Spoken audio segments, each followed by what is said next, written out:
people, what's good? Sunday, March 14th, spring training is ongoing, about 2.5 weeks away from opening day.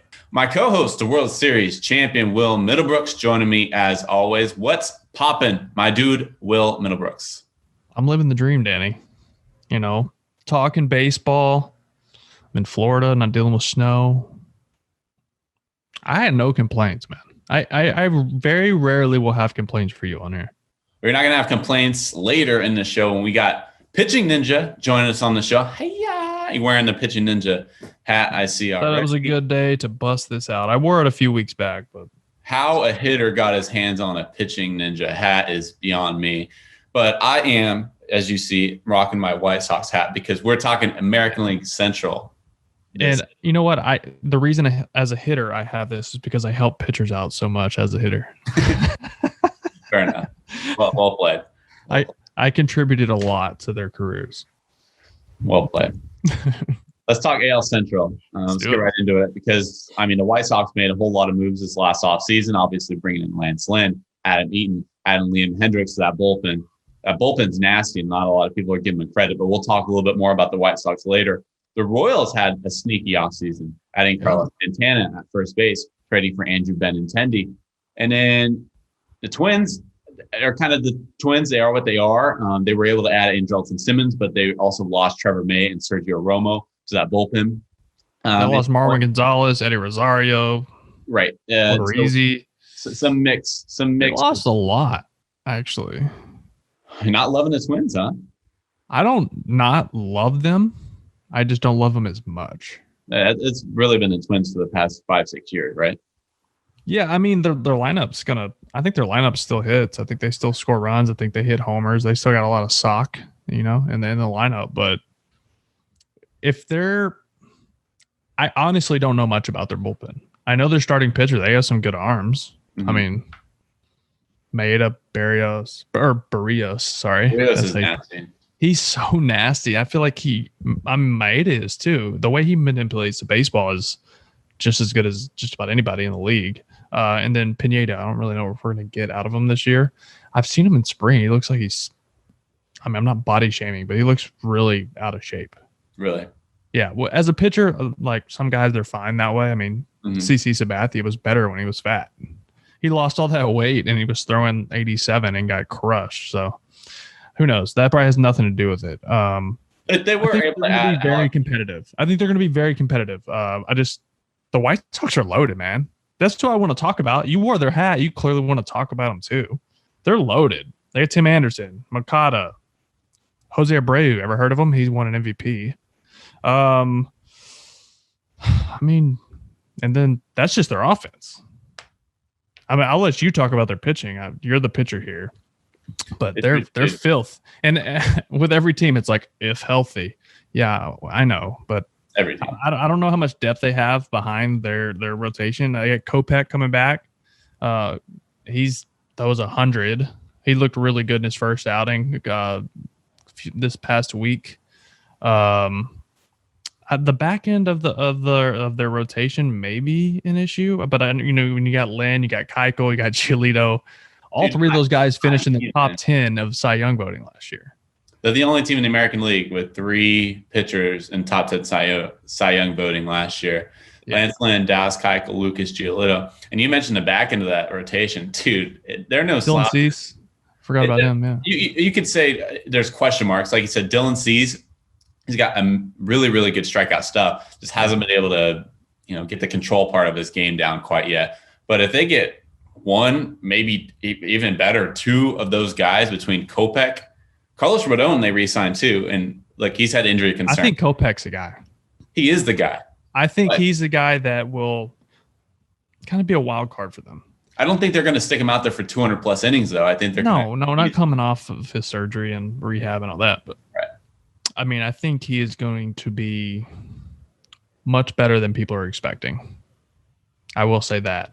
Just maybe I'm biased because he's from where I'm from, and I've seen what he came from, and he grew up, as a kid, seeing his work ethic and all that. And everybody loves a radar gun, and he loves to light up the radar gun. He's going to throw out there and be max effort. So But on top of that, he's got good stuff. He's got good secondary stuff as well. I don't know. I got him being a wild card. If he's able to, I mean, if we're putting a number on it, is it 100 innings? I think he can go even more than that. I think it just depends on how they use him, really. Do they want to use him as a long relief guy? Do they want to use him as a late? Definitely an option. I mean, their bullpen's stacked too. Look, a lot of people forget this too. The White Sox had the best record in the American League with about 3 weeks remaining in the season last year. And then Eloy Jimenez got injured. They had some injury issues. And Luis Robert hit an absolute skid at the plate. But they were the best team in the American League. They were ahead of schedule with 3 weeks remaining in the season. I know it was a 60-game season, but it doesn't matter. They have all these young studs, and they were the best team in the American League. And then they added Adam Eaton. They added Lance Lynn. They added more pieces to a team that was already the best team in the American League at one point last season. So I just want to ask you, are they going to win the division? Without a doubt, 100%. Mark it down. You got my hat. Run away with it, or it's close? What do you think? It'll be competitive. Look, the American League Central is always competitive between the Indians, White Sox, Twins. Like I said, I like the Royals. I'm like talking myself. No, there's like the word that comes to mind is just like scrappy. They're going to play hard. They have a lot of play hard guys. Their manager, a lot of guys. He's known for having guys play hard. I think Matheny will be a good fit over there too. You have Merrifield, who's always going to be pretty consistent. Bobby Witt looking like a freaking stud. Did he really hit that 484 feet? It must have been really windy out in Arizona. He hasn't even played minor league ball yet. Isn't that crazy? Yeah, because I never even thought about that, dude. Yeah, That's wild. That's wild. Who else? Cleveland. What do you got in Cleveland? Because I kind of see a down year for it. They have some good arms. I get that, but like Cleveland is kind of what they've been for a decade. Like below average offense and built on starting pitching and solid bullpen. Yeah, and they got rid of their best player and leader and Francisco Lindor. Look, Jose Ramirez is an absolute stud. He is, but you need more than him and Franmil Reyes hitting. I think he hits 30 taters this year. Right. But like you're gonna need more than that. You're gonna need a lot more than that, especially in this division with that competition. So get this.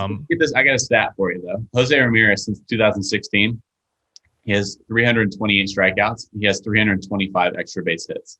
So he almost has just as many extra base hits as he does strikeouts. What's that like? Pretty impressive. That's pretty impressive. That is impressive. And remember, here too. It wasn't last year, maybe 2019. He was kind of had like a down year. Really struggled, and he still put up these numbers. It was almost the whole year too. I think he had like a good month at the end of the season and kind of started to figure it out. But for the most of 2019, I don't know his final numbers, so I'm not going to spoil it. But I do remember him struggling, thinking, what's going on here? But it just happens, man. We'll tap into how good pitchers are with Pitching Ninja when he gets on here, but pitching is getting better and better and better in the game. I feel like it's at an all-time best right now of velocity, spin rate. Guys are starting to understand their bodies and how to spin the baseball, how to pitch in tunnels. And by that, I mean throwing up 3 different pitches that start middle away and all do 3 different things like halfway to the plate. That's so hard as a hitter. And you look at all the arms in this division, they're loaded with guys that are just not only light up the radar gun, but move the ball around, manipulate the baseball, miss barrels. There's a lot of good pitching in this division. It sure is. And going back to the White Sox, let me ask you this before we move on a little bit. I want to hear who you have in your division standings. You have the White Sox winning the division, and then who do you have after that? I'm guessing the Twins, right? I do have the Twins. I think the White Sox win the division by like 5 games.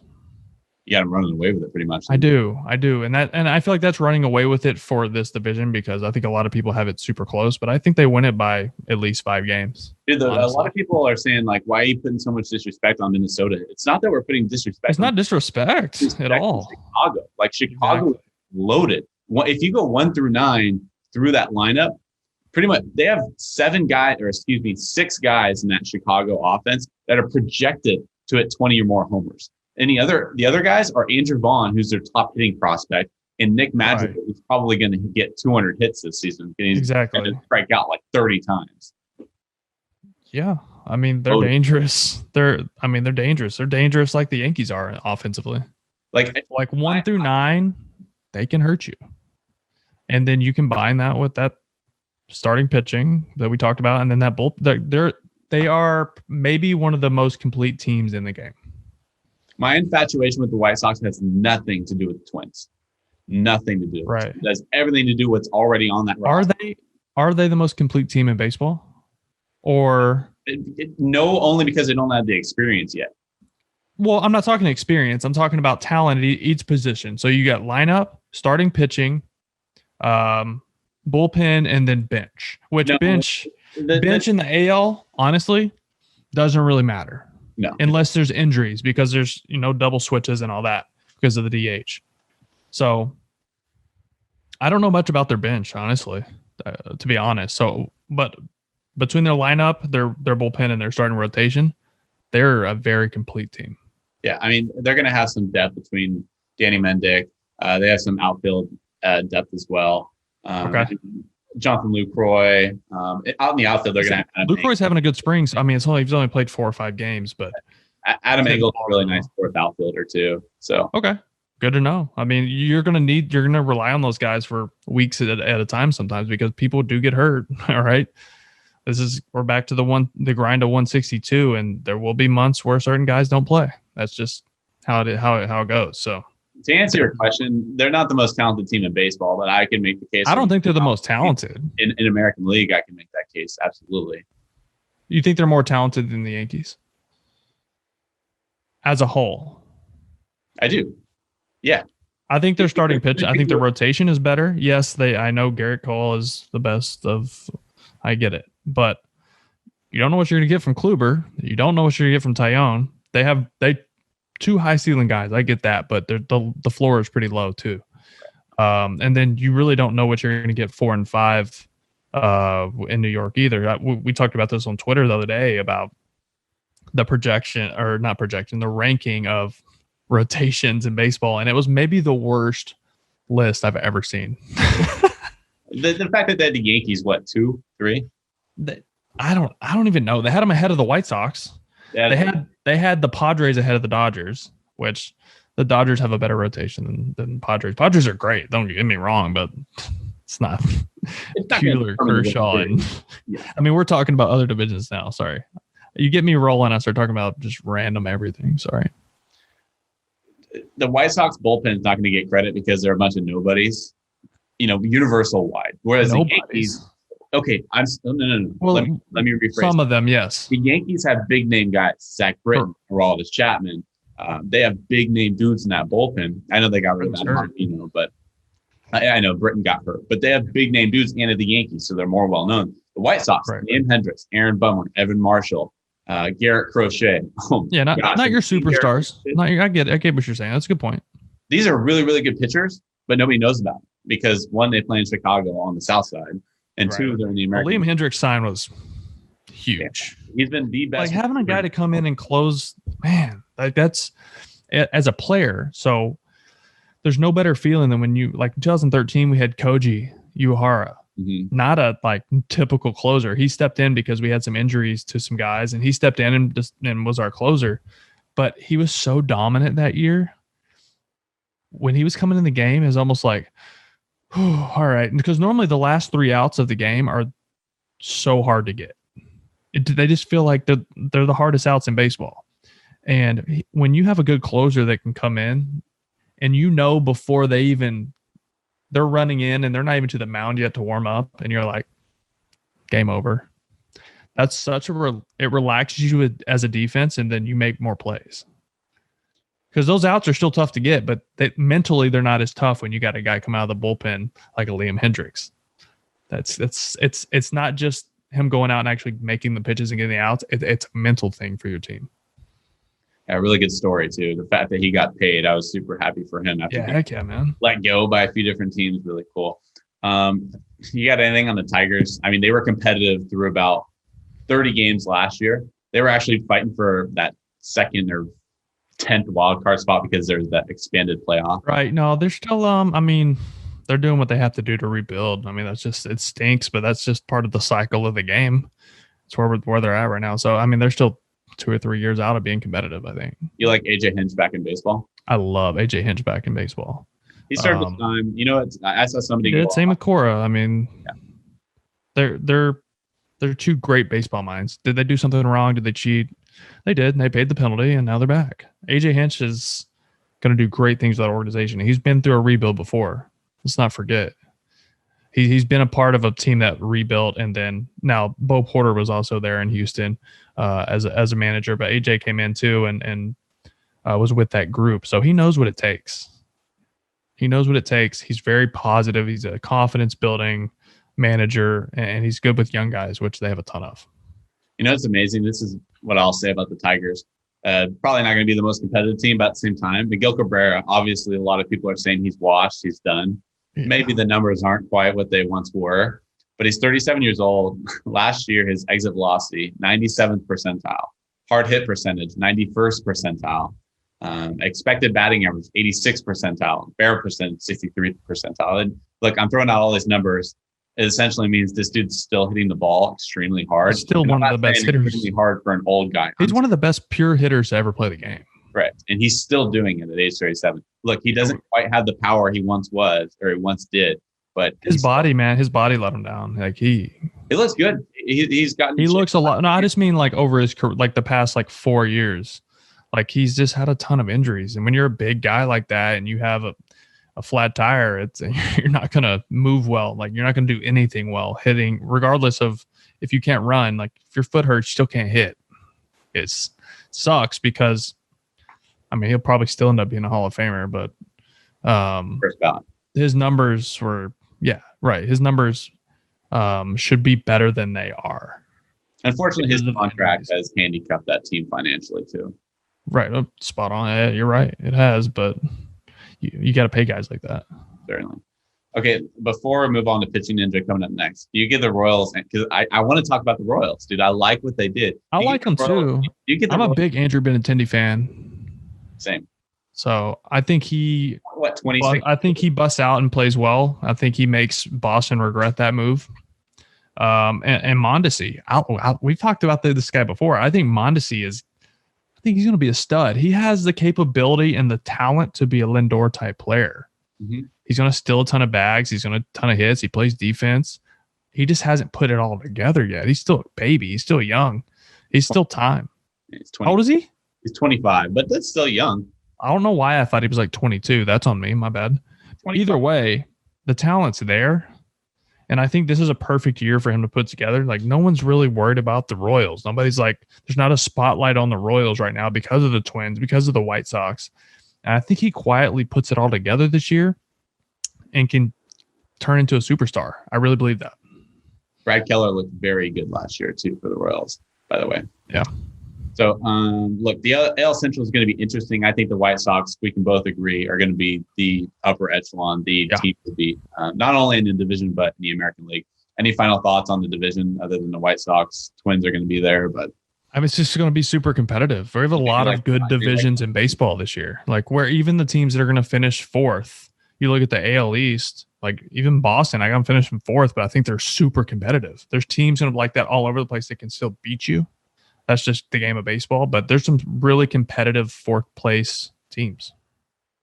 And I feel like that's the Royals this year. I have the Indians in fourth for mine. It's going to be close between KC and Cleveland. Cleveland just doesn't have the offense, but they're going to be competitive as they always. 100%. Competitive division. It'd be fun to watch.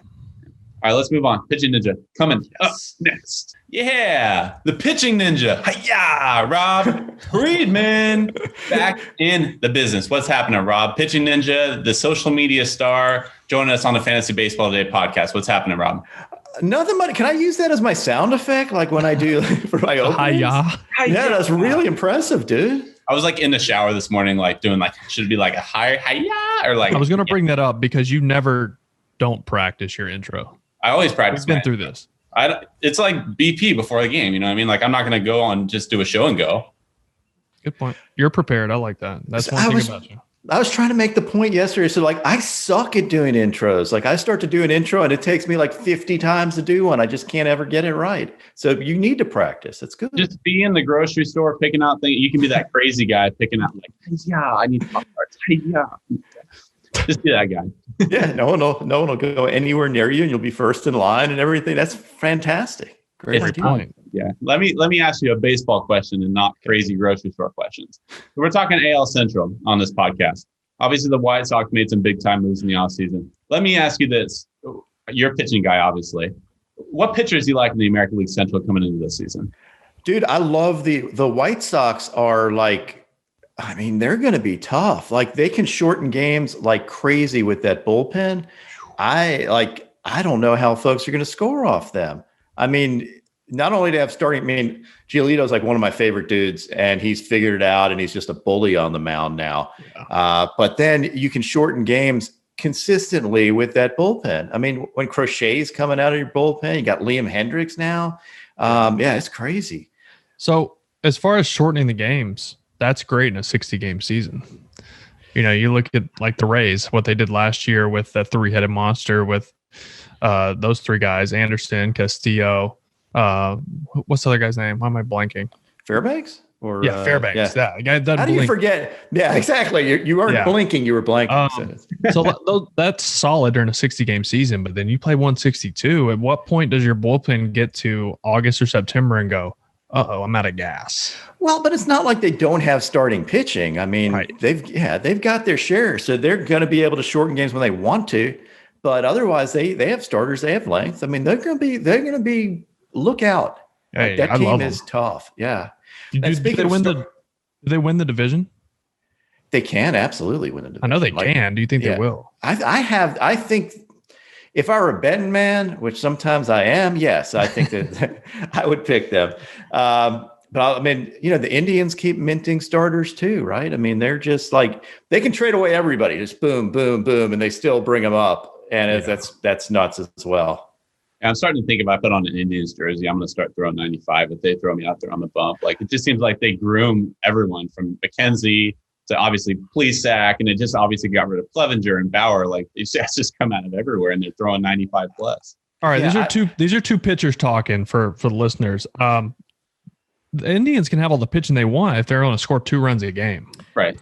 I'm not saying they're going to win. They have no production outside of Ramirez and maybe Reyes. I don't know. That's going to be the issue. That's like you look at DeGrom. I know wins and losses don't matter, but look at DeGrom over the past couple of years, and he's got a 1 something in front of his ERA, and then he's like 7-14. Wins and losses don't matter, but frustrating as a pitcher that has to wear on you as a starting pitcher. I don't know. Absolutely, but it's all about pitchers anyway. Like I don't care. There'll be more gifts against the Indians. Then that's fine if they're all and that's cool too. I don't care. I'm cool with that. Is there a dude that maybe people aren't talking a whole? It doesn't have to be AL Central. Is there a dude that you just love cutting up? Maybe a lot of people aren't talking about. You love his stuff. You love doing your pitch trails and all your different shift tactics. Is there a certain guy that you have circled that you just love doing? Yeah. You know, I don't think as many people give Hicks as much love as they should. Like they just see he throws hard. Jordan Hicks? I mean, but he sinks it too, man. Dude, it's ridiculous. It's crazy. I mean, I don't understand. Like I had an agent say, well, yeah, Hicks just throws a straight fastball. I'm like, dude, you're on crack. That is not like that ball is moving more than anything you've ever seen. It's like a wiffle ball. And then that slider and occasionally a changeup. He's like my dream pitcher to watch. Like I don't even need secondary pitches. You just need to show one. Just show one, and if you can, honestly, throw it first pitch, because you let a hit. You as a hitter, you see that when you're thinking, man, this guy throws a million. I got to get it going, and the first pitch you see is off speed. One time I faced, a few times I faced Chapman. This was early in his career when he was like 103 to 105, when he was hitting those numbers a lot. Matt Chapman? He threw me what? Matt Chapman? Yeah, Matt Chapman. I believe that kid can hit 100 across the diamond, but Aroldis. Tracy Chapman? Aroldis. He threw me 4 off-speed pitches starting at bat. 4. That's not fair. 4, and then 104. What do you do with that? Like I didn't even see it. I heard it. It's not when a guy that throws that hard and they start you with a breaking ball, you're like in the back of your head, especially if it's a strike, you're like, damn it. So I got a question. How well do you pick up breaking balls? Like, are you looking for the hump? Are you seeing the spin? Because I've talked to so many guys and they say nobody really sees the spin. It depends on the guy. It's not many people throw big breaking balls anymore. Everything's hard, wants to come out, tunneling and flat and stay fastball, look like a fastball and, past that decision point where the hitter's got to pull the trigger or his brain says, I got to swing. This is a fastball. It's a strike. Now that guys are focusing more on spin and working on spin and using whatever, we can talk about substance in a little bit. Firm grip, whatever you want to say. Gorilla Glue. I don't know the recipe. I'm just saying. You don't see a lot of spin. I think there's certain sliders the guys throw. You can see, like, if there's a dot, you can see the dot. But like I said, like, there's not many Kershaw breakers. There's not the big breakers anymore that do have pop, which Kershaw can steal strikes with it because you're so worried about fastball in, slider in, and then that pops and it just freezes you because you're just looking in. Yep, that makes sense. And now pitchers are doing even more to hide the spin. So I was talking to Bieber, and he'll actually intentionally mirror his four-seam fastball with his knuckle curve by switching the way the logo is. Wow. And also keeping it behind him. That's really deep. I never thought about that. Isn't that ridiculous? So okay, you brought up grip too. Like you didn't bring it up, but you made me think about it. So I was talking to Stroman, and he said he can throw his fastball and his sinker with the same grip. Do you think that is for tipping purposes, or so you don't move your hand or your arm? Because that's something I would always watch, and I would kind of be that guy on my team that would help pick out tips, because you can almost find something on almost everybody. Not as much now because there's so much video. Early in my career, when video and technology wasn't as big of a deal, you could pick up tips a lot on guys. And there's a two-piece question. On the backside of that, if you see a lot of video and you see a lot of guys all the time, you see their mechanics. If you see something and you've talked to guys, would you reach out and be like, hey, I think you're tipping? All right. So true story. I did that with Fulte on the Braves. And I picked up the fact that he stuttered his arm on, I think it was his fastball. He stuttered his arm and he was smooth on his slider. And it was every time. Like I could just look at his mechanics and say, what's going on here, Fulte? Like I showed it to my son, and we were just analyzing him. He's like, you're right, but don't tweet it because everybody will know that. I'm like, no, I want to tweet it so that somebody finds this out. Right. And that they fix it with him. And what ended up happening is the Braves didn't know. And I ended up talking to one of their coaches who found it because I tweeted it and then went to tell Fulte about it. Like, it was so obvious to me watching games. It could have been a thing. You said he stuttered his arm. Is that like in his back? Yes, it was like so a lot of those people watch video from the front because that's what the hitter will see. The hitter may not see that. That's the thing too. But from TV, you can definitely pick up a lot more than you can from the plate or behind the catcher. Yeah, exactly. And then I wasn't 100% sure, but it was early enough that I would imagine a hitter could see it and no one was going to tell him. I mean, that would explain a few things for sure. Why he was so nasty and then all of a sudden he's getting hit too. Yeah. And some of these guys, like, I think what's underrated, like I always love showing grips and love showing all spin rate, all that stuff. A lot of it is mental game. You know that. Like, it's all like, these guys are feeling invincible and then they don't feel invincible. And now they don't have conviction behind their pitches. They start worrying about stuff. So I try to stress that. And when I talk to pitchers, I ask a lot about that because I think it's almost like a taboo thing that nobody likes to talk about. Just be tough, go out there. And it's like Giolito, I just interviewed him. He's like, I am always nervous. Every game I am nervous. And, and you have a star pitcher who's nervous every time he's out there. Right. Some guys look forward to that. Some guys are like, you know what, this is what, it like makes you feel human. Like, or like, it's okay to fear failure. Like, that's the biggest thing is so many guys are scared to fail and it'll paralyze you. I'll never forget playing in my first postseason, playing a World Series. You're in the game and I'm like, oh man, this is not the place to mess up. You feel it. It's heavy and all of a sudden you forget how to do things. So one question I have, like, is that more on the fielding side than the hitting side? Because you have more time to think as a fielder, right? Definitely. Generally. Yeah. Definitely. You don't see people with the yips hitting as much as, slumps, obviously. But I think offensively, in big games like that, you can tend to go up there and go through the motions and get back to the dugout and go, what just happened? Like, had no plan. I had no approach. That's why postseason experience matters. That's why Big Papi and those guys, Charlie Morton, these guys are studs in the playoffs because they've been there. They've been through it. They've been through those feelings, and they overcame them and went, oh, it's just baseball. It's just, once you get past that it is just another game and you have to go about your business the same way. Yeah, because I remember, World Series at bats, going up there and just hacking because you're number one, adrenaline is through the roof, and then secondly, the nerves and the fear set in a little bit where you're like, you're not focused on your plan or your approach. Are you telling me you're not thinking about launch angle in Game 5 of the World Series? Weird. I was not. No. No. That wasn't my first thought. There's a really good point, and I think sometimes we get so lost in analytics and everything, like by the book, that we forget that the game's played by people who get nervous or amped up or whatever, and that matters. Like, it matters, and coaching matters to bring out the best, and team chemistry matters to make you comfortable playing and stuff.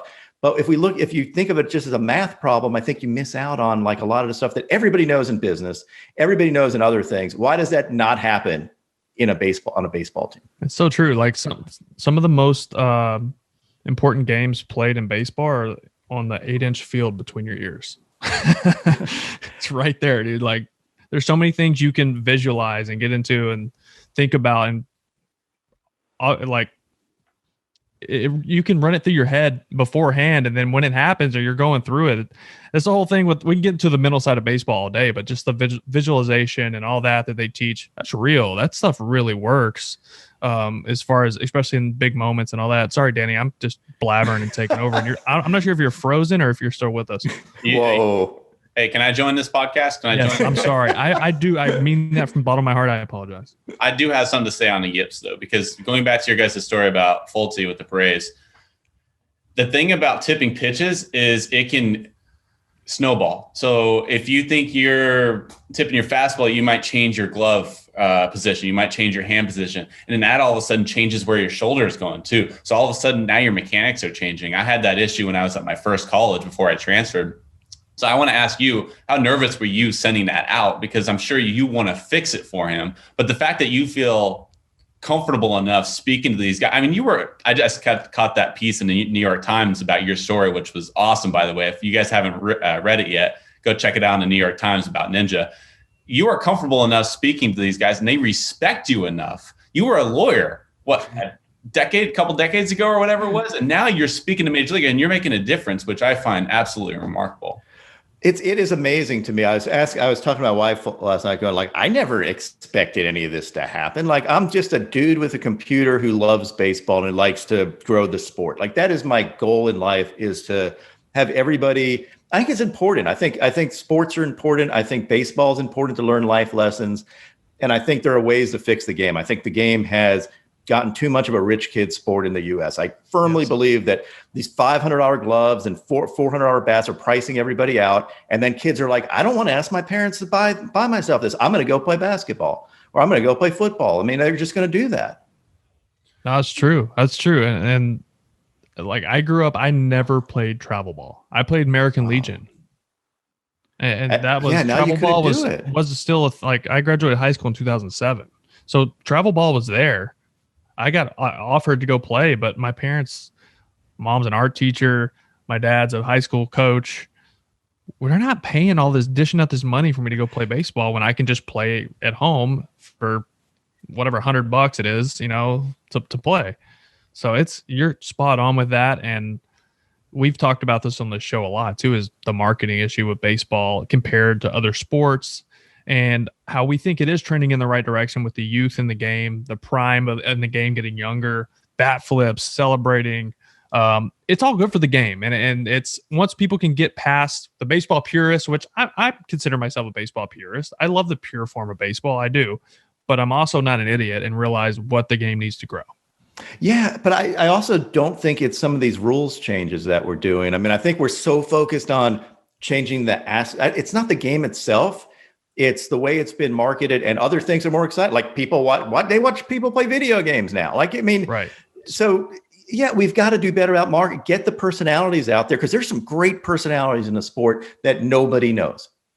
Very true. Can I ask you this then? Because there was a battle between not only you, there were different content creators in Major League Baseball a couple of years ago, to the point where your Twitter literally got shut down. Did it come to a point where they were like, you know what, do your thing? Or was it more of like an agreement, like, okay, you're allowed to do this, but you're not allowed to do this? They actually were great about it, which kudos to MLB on that. They should. You're doing their job for them. Well, right. I mean, but I think they got it too. They were like, this is organic. We love it. We just want to make sure that it's on the up and up and that, they still have, I get it. I'm a lawyer. There's trademark issues, there's copyright issues. There's a whole bunch of stuff that they have to be careful about. And I think they erred way far on the side of that versus getting fan involvement and getting people like nobody's going to watch my account instead of watching a game for the team that they're rooting for. But they might watch more games if they say, oh my God, Devin Williams is coming in with the airbender. And all of a sudden, like, I got to watch must see TV. Like that's how you grow the game. It's not controlling your content so no one sees it. And frankly, nobody else is doing what you're doing. If they were like, look, we're going to shut you down because we are actually planning on doing the same type of thing. We want to help grow the game that way. But if you weren't doing it, nobody else would be doing it, and the game would suffer because of that. Yet they were putting the handcuffs on you for a while. So that's a microcosm of Major League Baseball marketing in a nutshell, really. But that's been an issue among baseball for a long time. Yeah, and I agree. And I think also, when you try to do it as a corporation, it never comes across organic. Like you can't just grow it and go, wow, we're the cool account, we're MLB. I mean, it's just not what's going to happen. Right. So you need individuals to bring different perspectives, different personalities, different stupid jokes or whatever you do, different terms like, sword or whatever. Like MLB isn't going to come. If they do, it's fake. So they get it. I think you need to have all of us, each one of us in the entire Twitter sphere, YouTube, whatever it is, podcasts like this, it's on all of us to grow the game because we love it. Like we all love it. We're talking about it on our, just for the heck of it. And that's what's going to, people that are excited like we are about it is going to grow the sport. For sure. Have you been able to recover from your semifinals loss in the bracket to Bauer this year? Bauer cheated. F that guy. No, I mean, what is it? He pandered to every fan base and then had his minions create like these memes and stuff. Minions. I mean, I did it all myself. Like I never had anybody in my whole life tweet from my account. It's just not what I do. I never had anybody. They don't make up my content. I do it myself. Trevor, you owe me. Like I want it back. That was not. We had Phil Hughes handing out gift cards for votes at one point. I saw that. Gosh, unbelievable. Dude, it's my least favorite time of year though, because I'm competitive in a weird way. Like I don't want to lose. And he actually DM'd me like in the middle of the night or something. He's like, you don't go away. Like you keep coming back at me. Like, I don't know. Like we were really, it's fun. Like he is a good dude when it comes down to it. And he's a competitor too. So he didn't want to lose and he was pulling out all the stops. And it was a lot of fun. Like when the Tricky Trev nickname, like he loved it. He told me afterwards, he's like, don't ever stop calling me that because that's fantastic. That's great. That's good great. So I have. Sorry, Will. Let me get one more in because you had the floor for like 10 minutes and I haven't. My bad. What are you doing with momentum and Trevor now? So I am doing a lot of, you see the interviews I'm putting out. So I've interviewed a ton of folks. I'm just going to put out the Yu Darvish interview today, at least part of it, pitch grips. Like I'm amazed. Like these guys, I mean, I've talked to Shane Bieber, Tyler Glasnow, Stroman's fantastic. Obviously. I mean, he's another guy who builds something around the dude and grow the game. Like he has so much energy. Lance McCullers had, and then college guys too. So college baseball is so much fun. I'm trying to bring light to that. So having momentum helped me with that. Like editing, I am not the greatest editor. I can do the short snippets. I'm not a great long form editor. And then coming up with like a pitching ninja show that once a week I'll show highlights and talk it through and do like sort of the week and best pitches and mini interviews. So we have a whole thing planned out. It's going to be really, really cool. And we had this game show, which we need to get kicked off. But I'm also going to try to find the best unsigned arm in America. I am sure that dude is going to throw smoke and be filthy. Like there's so many guys that are not with teams. Yeah. So I want to do that and like have a bracket, kind of like you, Mr. Bracket. And template, man, I'll send it over to you. Yeah, awesome. Bring it on. And then we're going to vote and do the behind the scenes story. Like, why didn't this guy get picked up? Let's more information about that. So there's so much I want to do. My brain is like constantly thinking of that. And the issue is there's only one of me. And if I can offload some of that stuff, the editing and maybe pulling it together in organization stuff, then all I got to do is show my pretty face. And, I can do that, right? I mean, yeah, absolutely. Yeah, I mean, you know that. Come on. So I should have asked this a long time ago, but I was thinking there's no one, and I don't even know if it's possible. Do you think there'll ever be a hitting version of what you do? Because you don't really do overlays of hitters, but hitting Twitter, baseball Twitter is brutal. It's terrible. It's the worst. Like all the hitting gurus and like I'm not bashing hitting gurus because they love the game and they're doing their best version of growing the game, and helping kids and this and that. But some of them love the game. Some of them love themselves. Some of them love money. Yeah, exactly. Well, everyone loves money. Let's be honest. But some of them love money more than the game. But I just feel like there needs to be something with hitting. Somebody does catchers. I don't remember who it is. Somebody does catchers. There's someone called the catching guy. That could be it. Yeah. So there are a lot of guys that do like mechanics and teaching, and you're right. And there are some guys that'll do gifts. The thing is, pitchers are in control of the game. It's a lot easier to do. It's a lot more interesting to do it. And I think I've talked to pitchers, and they were like, hitters get all the top tens and everything. They're always on highlights. They drop a ball. Whatever you do, you're making highlights, or someone makes a great play. You never see that the 2-1 pitch, you get a 2-2 that is just absolutely off the charts, filthy. Nobody that's never making a What's harder to do? Throw a nasty changeup or hit a homer? Nasty changeup. Shut up.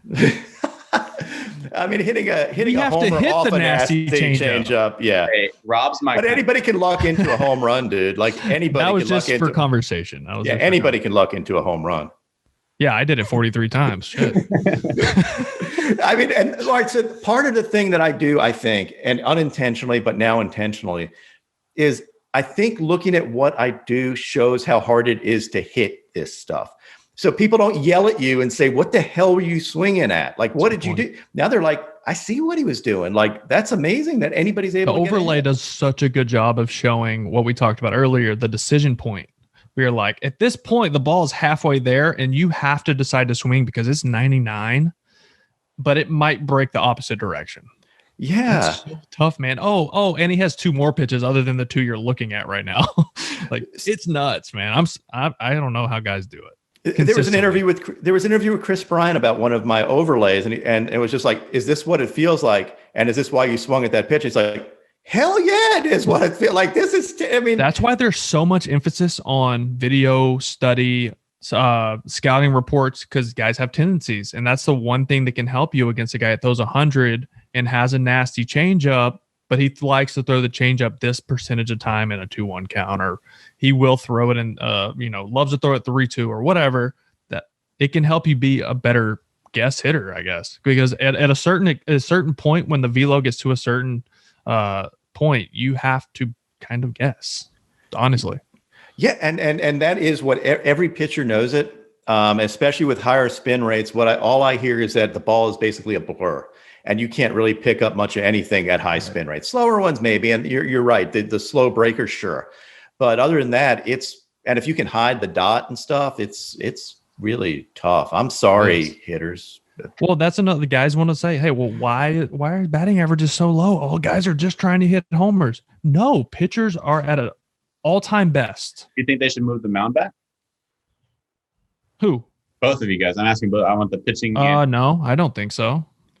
Come on, that's just giving up. I agree. Yeah, I mean, just go out there and adjust and make yourself better. Like, let's not handicap pitchers. I mean, should we? The thing is pitchers can throw harder. The decision-making time between the rubber and home plate will never change. So that's the only thing about like getting better is like your brain. I don't know how fast you can make that decision. So that's the only reason I would lean just a little bit. I don't want to change the link between the rubber and the plate. I think that's a little much. But for that argument, pitchers can get stronger, throw harder, all that. Your decision making is only going to be, I feel like that tops out. Like you only have so much time and the human brain only works so fast. Especially yours. Oh, wow. Wow. See what happens? You monopolize the conversation and he just body slams you. Just ruined this entire interview. We could literally talk to Ninja all day, but I know we got spring training games coming up and you got a job to do. So yeah, let me ask you, how inept are you with analytics and the actual analytical statistics from the past couple of years? Are you pretty knowledgeable there? I thought you said it. Did you say inept or adept? You tell me. I am both. I don't. Yeah, I am adequate. It's not where I focus on because I think people's brain, like I know a decent amount of it, but I don't focus on it because I think people's brains shut off when you talk math a lot of times. Well, let's see if your brain shuts off. Here we go. We're gonna go name this arm. Okay, there's only 4 of them, and then we'll let you go. Number 1. Who had the highest fastball spin rate last year? Trevor Bauer. Ding, ding, ding. Number 2. Who had the highest average fastball velocity as a starter? I'm going to GOAT. To go. Ding, ding, ding. 2 for 2. Okay. Highest average fastball velocity from a reliever? Crochet? It probably would have been, but I don't know if he didn't have enough pitches, maybe. Yeah. But let me give you a hint. Stalmont. I'm sorry, what was it? Not Josh Stalmont. It was not. Another young stud, but this guy's a righty, and he just won the World Series. Oh, is Gratterall? Gratterall. Yeah. All right, 2 more. Highest. My guesses were pretty good, though. I'll give myself credit for that. That's pretty. Yeah, we're making you look good here. Thank you. I appreciate it. Now ask me a really easy question, like what's my middle name? These are getting harder, though. Okay, highest average perceived velocity. Oh, geez. So that's going to be Glasnow? You already said him. It's kind of a trick question. Crochet? DeGrom. No, DeGrom. Oh, okay. Yeah, DeGrom's extension is really far. So is Glasnow's as well. And I think Crochet's is too. Yeah. So, that's I have one more for you. Oh, I hate the hot seat. Highest average horizontal release point from a starter. We're getting really diving in here. From a starter. West Coast guy. He's not super well known by everyone. Nasty lefty on the West Coast. Small market team. Who do you got? Who is it? Oakland A's, Sean Manaea, yeah. Huh. So interestingly, they also have Diekman there, who has a really yes. I mean, like that's crazy. He's throwing basically, he's just way over and stands way to the extreme part of the rubber. Filthy. That's where I thought you were going with was pretty Diekman. good. I mean, you got 3 out of 5. Those are tough questions. Those are tough. Yeah. Well, not 0, by the way. Oh, that's wrong. I got Gratterall. See, and I would like Gratterall. I should have gotten Gratterall. Like I was. You gave me a hint, though. You did give me a hint on Gratterall. He couldn't name 5 Orioles last week. He had a minute to name 5 Orioles, and he couldn't do it. I named 4, and then I blanked and threw in like J.J. Hardy and Adam Jones and Brooks Robinson. Brooksy, yeah, that's awesome. All right, Rob, we can't thank you enough. Hey, if you guys haven't checked out, 1, his Twitter profile, then you're living in a basement. 2, if you haven't checked out his Flat Ground app, go do it because he's literally jump-started careers by himself, which is incredible. So Rob Friedman, the pitching ninja, joining us. Thank you so much, Rob. Can I get one more? Hiya, the pitching ninja. Yeah. Right. What about breakout players for the American League Central? This is mine. I'm going to go out on a limb and say Casey Mize for the Detroit Tigers, one of their top prospects, if not the top prospect in the Detroit Tiger system. Out of Auburn, got nasty stuff. I'm a sucker for splitter pitchers. And we were talking about Koji early on in the show. I'm a sucker for splitter pitchers. It can be inconsistent at times. It's hard to control. I've talked about that on the show before, but I'm an absolute sucker for nasty splitters. Casey Mize. Hard to hit. I'll tell you that much. Really hard to hit. Hard to control at times too, though. Casey Mize, I'm not saying Casey Mize is going to lead the Detroit Tigers to the promised land quite yet. But the kid's got really, really good stuff. He's my breakout player. Definitely takes a step forward for sure. I agree. And mine is Byron Buxton. He's, I'll say healthy. He chipped his tooth eating a steak. I guess no one told him you're not supposed to bite the bone. But he did, I guess. I don't know how else you chip a tooth eating a steak. Who's cooking a steak? Like, is it well done? Like, I hate to get on the person, like his cook or his chef or whoever made the steak, but like, let's be better in your steak making capability. I'm going to say he did it himself. You think he has a chef? He should. If he doesn't, he should get one now after breaking a tooth. He's going to be eaten to a straw for a little bit, but look, to be serious, JBJ and Byron Buxton are the two best defensive center fielders in my eyes. Mm-hmm. I would agree. Yeah. Like if it goes up in the out, if you hit it the gap to gap, those two guys are going to go get it. Byron Buxton, we've started to see him begin to put it all together over the past couple of years. I think it finally all comes together this year because he has superstar capability. He's got the speed and power combo, like a Mookie Betts speed and power combination that doesn't grow on trees. It's normally one or the other. He has both. He has the defensive side. He has a Gold Glove capability. He also has Silver Slugger capability in center field. It's just if he's healthy, and I think he will be this year if he just maybe goes vegan. Like cut down, like no bones, no meat this week. Just maybe pescatarian. Yeah. There's small bones in fish, but he should be safe there. Yeah. Maybe. Byron Buxton. That's my guy. I like it. We're going to be with you guys next week. We're going to be talking about the National League Central next week. Like I said, 2.5 weeks away from opening day. We'll be 1 week closer when we see you again next week. Adios, party people.